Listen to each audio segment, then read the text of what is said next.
శుక్లాం బ్రహ్మ విచారసార పరమామాద్యాం జగద్వ్యాపినీం వీణా పుస్తకధారిణీం అభయదాం జాడ్యాంధకారాపహాం హస్తే స్ఫాటికమాలికాం విదదతీం పద్మాసనే సంస్థితాం వందే తాం పరమేశ్వరీం భగవతీం బుద్ధిప్రదాం శారదాం. శ్రీ మహాగణాధిపతయే నమః. శ్రీ మహాసరస్వత్యై నమః. శ్రీ గురుభ్యో నమః.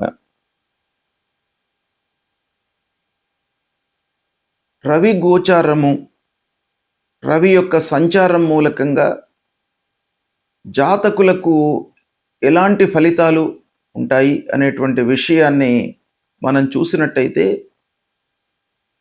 రవి సంచారానికి అత్యంత ప్రాధాన్యత ఉంది. సూర్యుడు గ్రహరాజు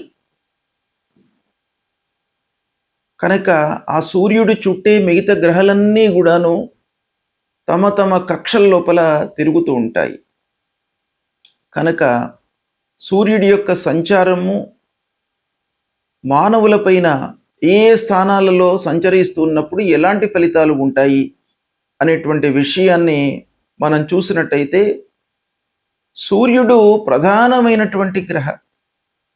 అంటే సూర్యుడు ఏ ఏ విషయాలపై ప్రభావాన్ని చూపిస్తాడు సాధారణంగానంటే, సూర్యుడు తండ్రి, ప్రభుత్వపు పనులు, అధికారము, తర్వాత ఉద్యోగంలో ఉన్నటువంటి వాళ్లకు ఉన్నతాధికారులతో కలిగేటువంటి సంబంధాలు, సమాజంలో కీర్తి ప్రతిష్టలు, ముఖ్యంగా మనిషి లోపల ఆత్మవిశ్వాసము, మనిషిలో లీడర్షిప్ క్వాలిటీస్ అన్నీ కూడాను సూర్యుడి మూలకంగా వస్తూ ఉంటాయి.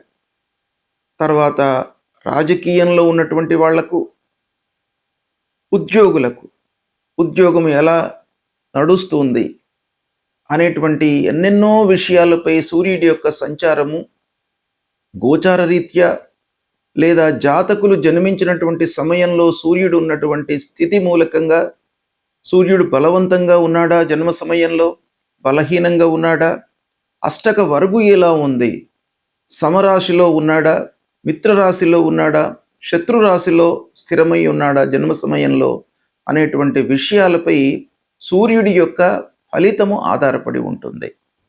అయితే గోచార రీత్యా సూర్య భగవానుడి యొక్క సంచారము 12 రాసుల వారికి ఎలాంటి ఫలితాలు ఇవ్వబోతున్నాయి అనే విషయాన్ని మనము తెలుసుకుందాం. మకర రాశి వారికి రవి గోచారము ఎలా ఉందో తెలుసుకుందాం. 15 జూన్ 2026 నుండి 16 జూలై 2026 మధ్యకాలంలో సూర్యుడు మిథున రాశిలో సంచరిస్తున్నాడు. మిథున రాశి సూర్యుడికి మిత్రక్షేత్రం అవుతుంది. అంటే మిత్రక్షేత్రంలో సంచరిస్తున్నాడు. ఈ మిథున రాశి మకర రాశి వాళ్ళకి ఏమవుతుంది, షష్టమ స్థానం అవుతుంది.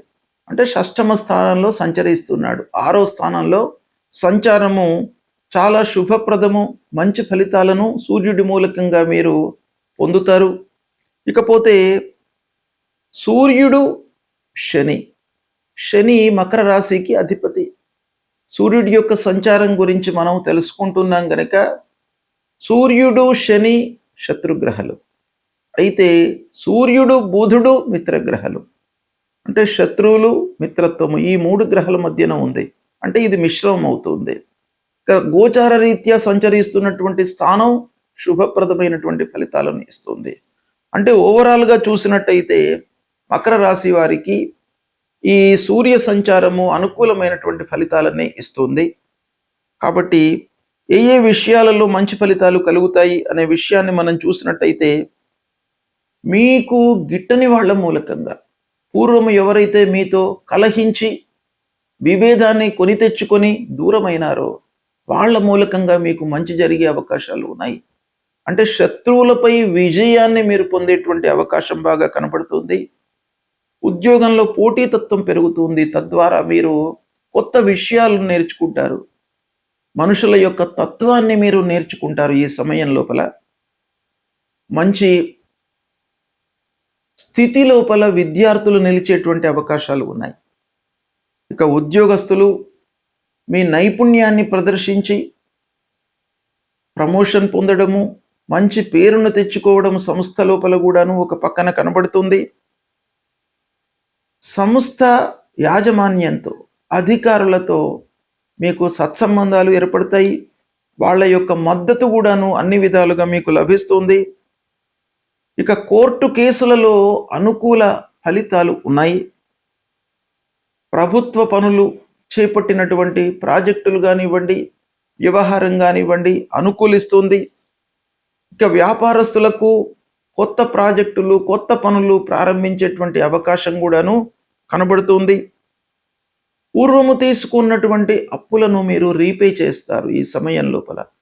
తద్వారా మీకు కొంత సంతృప్తిని కలుగుతుంది. ఇకపోతే ఆరోగ్యము ఓవరాల్గా నిలకడగా ఉంటుంది, స్థిరంగానే ఉంటుంది. అయినప్పటికీ కొన్ని విషయాలలో వర్క్ లోడ్ మూలకంగా మీరు నిర్లక్ష్యం చేసే అవకాశం ఉంది. కాబట్టి శారీరకంగా శక్తిని పెంచుకోవడానికి ఆరోగ్యంపై మనస్సు నిలపడం చాలా అవసరము. ఆదాయము ఓవరాల్గా పెరుగుతుంది, రావాల్సినటువంటి డబ్బు చేతికి అందుతుంది. ఇక ఉద్యోగంలో మీకు అనుకున్న స్థాయి లభిస్తుంది. అంటే చాలా రోజుల నుండి ఉద్యోగము మారాలి అనేటువంటి ఒక కోరికతో ఉన్నటువంటి వాళ్లకు ఈ సమయము బాగా అనుకూలిస్తుంది, ఉద్యోగము లభిస్తుంది. ఇక ప్రమోషన్ కూడాను ఈ సమయం లోపల మీరు పొందేటువంటి అవకాశం కనబడుతుంది. విద్యార్థులకు చాలా అనుకూలమైనటువంటి సమయము. కొంత శ్రమించినట్టయితే మంచి ఫలితాలు గోచరిస్తున్నాయి. కుటుంబంలో మీకు చాలా సంతృప్తి ఉంటుంది. భార్య, పిల్లలు, కుటుంబ పెద్దలు అందరితో కూడాను సత్సంబంధాలు, మంచి మాట, సంతృప్తికరమైనటువంటి వాతావరణము కుటుంబం లోపల నెలకొంటుంది. ఇకపోతే తండ్రి ద్వారా మీకు లాభము చేకూరే అవకాశాలు ఉన్నాయి. తండ్రి యొక్క సహకారాలను తీసుకోవడము, సూచనలను మీరు అమలు చేయడం మూలకంగా మంచి ఫలితాలను పొందే ఒక సదవకాశము ఈ సమయం లోపల మీరు పొందుతారు. ఇకపోతే విదేశీ చదువు కొరకై లేదా విదేశానికి ఉద్యోగరీత్యా వెళ్ళడానికై ప్రయత్నాలు చేస్తున్నటువంటి వారికి కూడాను ఈ సమయం బాగా అనుకూలిస్తుంది. పూర్వము నుండి చాలా రోజుల నుంచి మీరు ఆస్తుల విషయంలో లిటిగేషన్లో ఉన్నటువంటి వాళ్ళు ఈ సమయంలో పరిష్కార మార్గాలను పొందుతారు, పరిష్కరింపబడతాయి. ఇక ఓవరాల్గా మీరు ఈ సమయం లోపల అంటే 15 జూన్ నుండి 16 జూలై మధ్యకాలంలో కొంత ధైర్యంతో, ఆత్మవిశ్వాసంతో ముందుకు వెళ్ళినట్టయితే చాలా విషయాలలో మంచి ఫలితాలను పొందుతారు. సూర్యుడి యొక్క సంచారము ప్రతికూలంగా ఉన్నప్పుడు, అంటే సూర్యుడు జన్మస్థానము, ద్వితీయ స్థానము, అర్ధాష్టమ స్థానము అంటే 4వ స్థానము, పంచమ స్థానము, సప్తమ స్థానము, అష్టమ స్థానము, నవమ స్థానము, ద్వాదశ స్థానము, ఈ స్థానాలలో సంచరిస్తున్నప్పుడు మనకు గోచార రీత్యా ప్రతికూలమైనటువంటి ఫలితాలను ఇస్తాడు. కాబట్టి ఈ గోచారంలో అంటే ఈ స్థానాలలో సంచరిస్తున్నప్పుడు మనము తప్పకుండా పరిహారాలు చేసుకోవాలి. అంటే పరిహారాలు చేసుకునే ముందు ఆ సూర్యుడి విషయమై, సూర్యుడి యొక్క సంచారం విషయమై మనము కూలంకషంగా తెలుసుకోవాలి.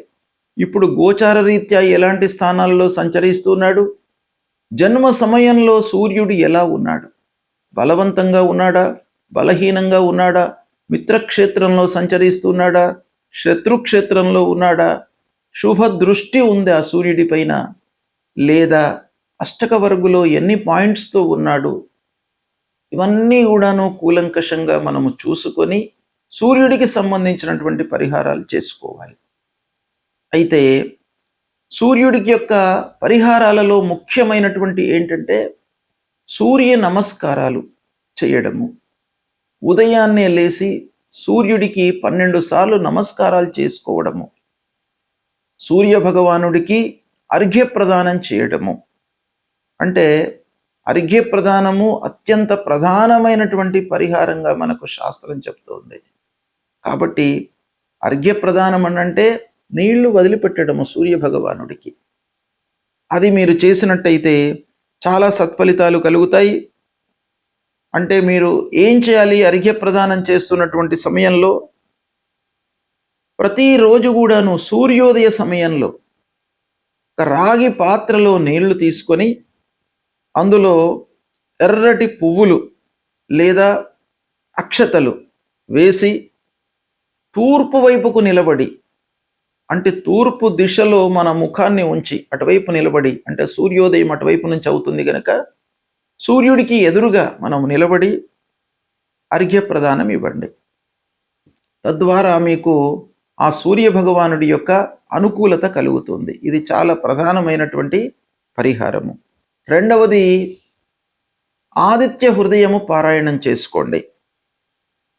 మూడవది, సూర్యుడికి సంబంధించినటువంటి మూల మంత్రం జపా కుసుమ సంకాశం కాశ్యపేయం మహద్యుతిం తమోరిం సర్వపాపఘ్నం ప్రణతోస్మి దివాకరం అనేటువంటి ఈ మూల మంత్రాన్ని ప్రతినిత్యం కూడాను చదువుకోండి.